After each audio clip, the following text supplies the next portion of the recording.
Well, this is my review of last night's Bigfoot Tonight show. I did listen to it. It was a pretty great show. I really enjoyed listening to it.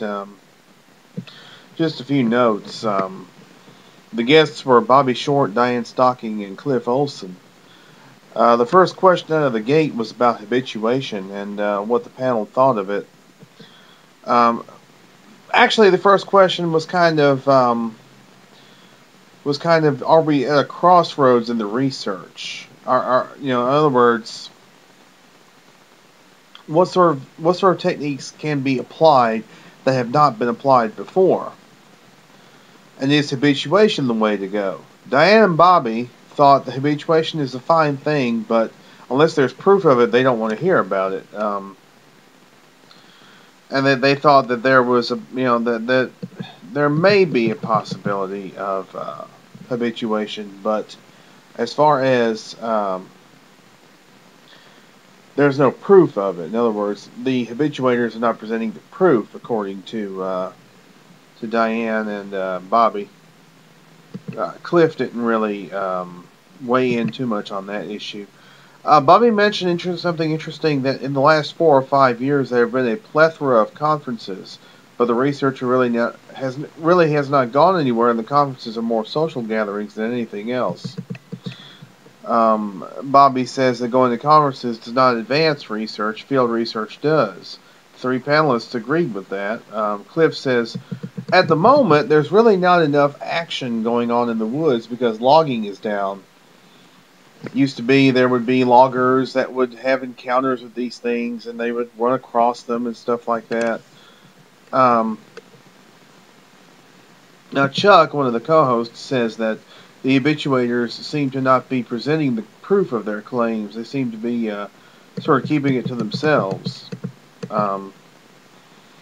Being a supporter of interactions or interactive communication myself, my personal opinion, I don't think that the habituators feel they need to prove anything. Diane does make the viable point that it is lack of funding that keeps the research from being effective. They do discuss the upcoming BFRO series, which will be airing on Animal Planet, and the panelists do agree it will produce no more results than Monster Quest or any of these other shows. The hosts actually ask about, do the panelists think there's a possibility that ESP may be an extrasensory perception power of the Sasquatches? The panelists are asked about that, and they say that there's no possibility of that. Diane does mention, and this is referring to the game cameras, the trail cams. Diane mentions that deer are hard to see. The deer will utilize certain camouflage techniques, so Sasquatch can also apply the same camouflage techniques to stay hidden. And this is asking, why Sasquatch is not picked up on game cams.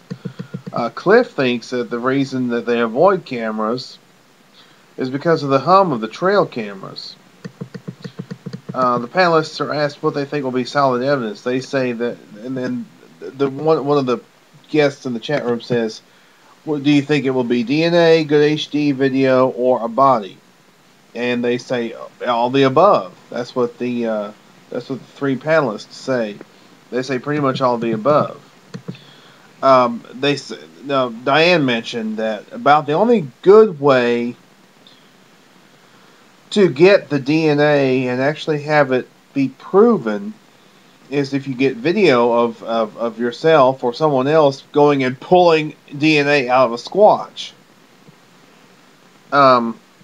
Second hour, the first question was, does it really matter what the panelists call the squatches? And when I say that, I mean, does it matter? Does it really matter what they're called? If they're human, if they're ape, or if they're a hybrid of the two, or something in between, or maybe a completely new species? Diane says that there's a huge difference between human and ape, and that we are talking about upright upright hominids. We're not talking about Pongidae. We're not talking about Pongidae. We're talking about hominidae. And I've mentioned that several times. We're talking about hominidae because these are not pongids. They're not Pongidae. Cliff says that the appearance of Sasquatch can vary depending on how closely they're observed. You can have different skin colors, different hair colors, things of that nature. Some on the panel discount the possibility of hominids changing their hair color as the summer comes along. Stacy mentioned that the one he saw back a couple of years ago was actually kind of a white color. And Cliff made an interesting point. He said he thinks that if evolution were to cut in, Squatches could have decided to adapt to nocturnal living, and its eyes evolved to see after dark.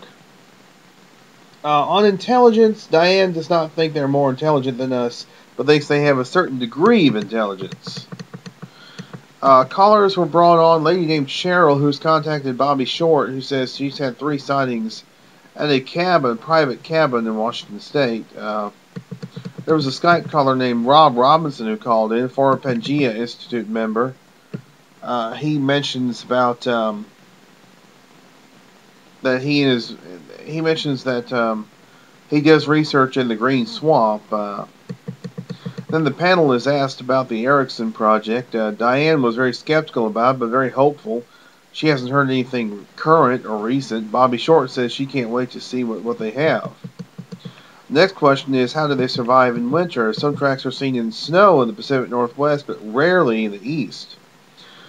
Cliff talked to Doc Sipe, Lloyd Sipe, who just recently passed away, and Doc Sipe thought that the way Squatches survive in winter, that they're able to control their metabolism to quote unquote hibernate somewhat, just a little bit. Cliff says that caves are used, but only temporarily. Bobby believes that they cache food in the wintertime. She believes that in some areas that they do go underground. There are some.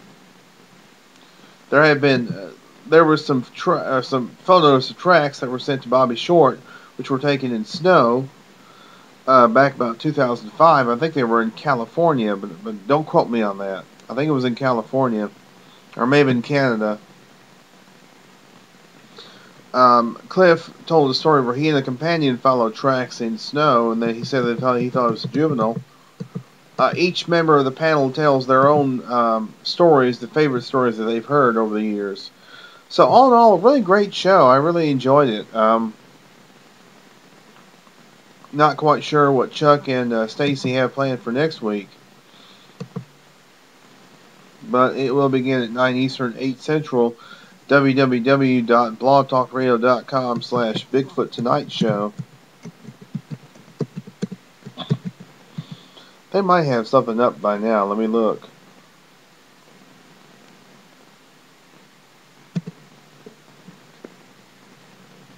But it was a pretty great show. I enjoyed it.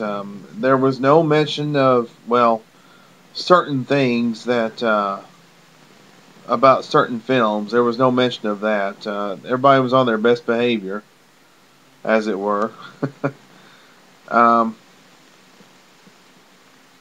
Which was the good thing. Alright, they don't have a show set up for next week just yet. I'm not sure if they're going to have a show or not.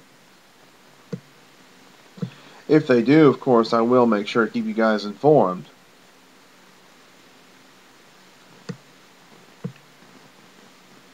Try to scroll down. Okay, they don't have anything scheduled for next week. Of course, don't forget, tonight is MNBRT Radio with Julie Scott, author of Visits from the Forest People.